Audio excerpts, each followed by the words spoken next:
Third time's a charm. Mental health awareness, day 8.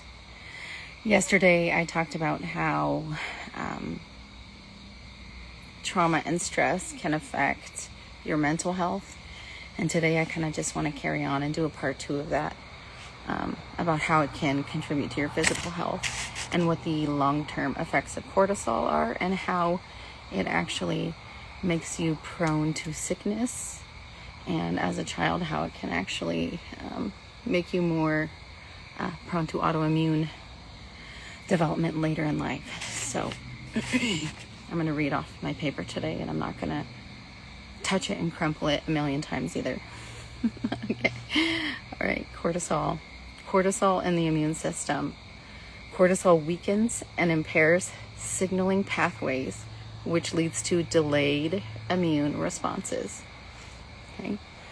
Cortisol changes gene expression, which means that it alters your DNA.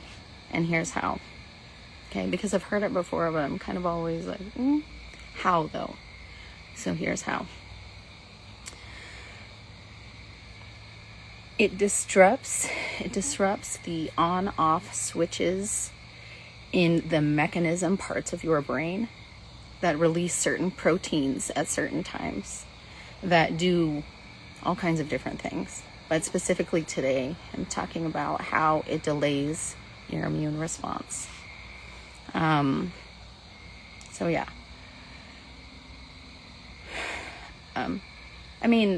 When stress is a deciding factor in which proteins, are affecting certain pathways, that's kind of significant.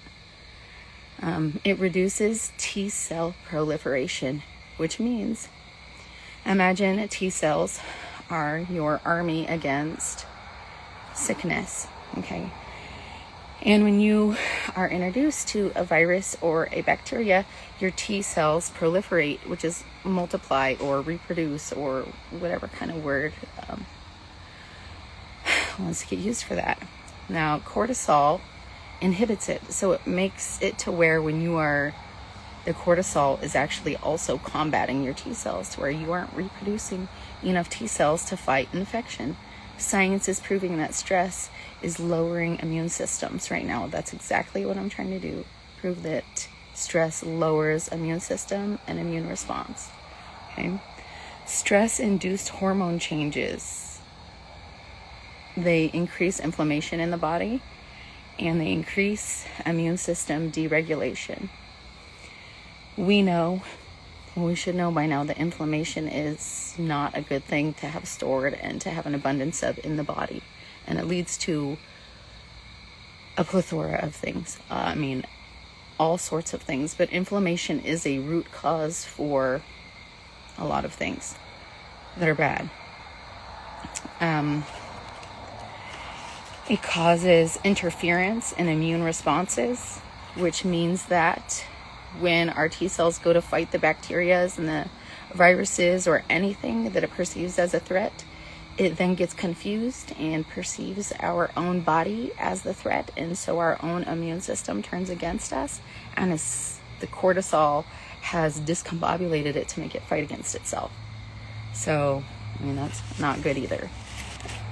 Something that I read was that increased cortisol makes vaccines complicated, because when your cortisol is high or higher, or it's higher than average, for a prolonged amount of time, it prevents antibodies, and it prevents the specific antibodies like we just talked about, how when we're introduced to something, our T cells go and they combat, right?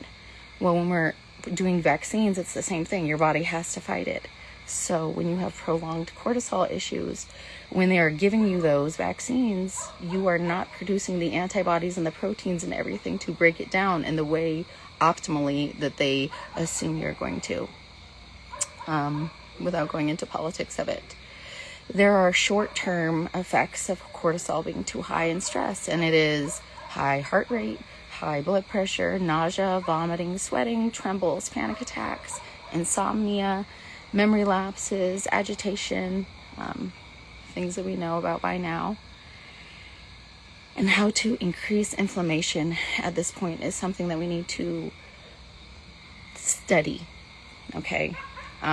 Stress management is listed in the top 3.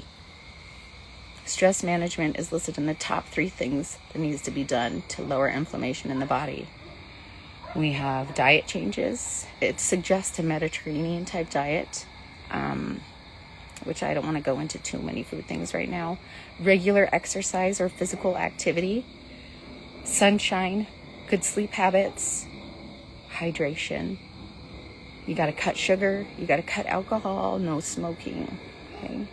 Meditating, breathing, mindfulness, hobbies, and being in nature are things that help us re-regulate and increase, and rewire our immune system.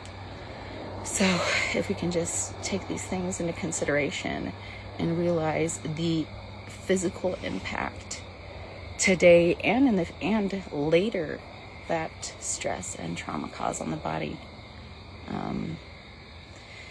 And I think that feels hopeful in a sense, right? Because it means if something caused it, it means that a healing can happen.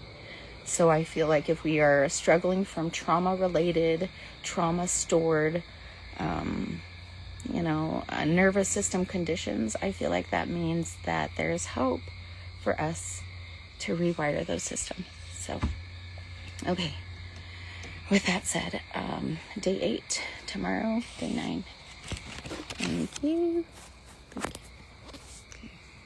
you. Okay. Toodaloo.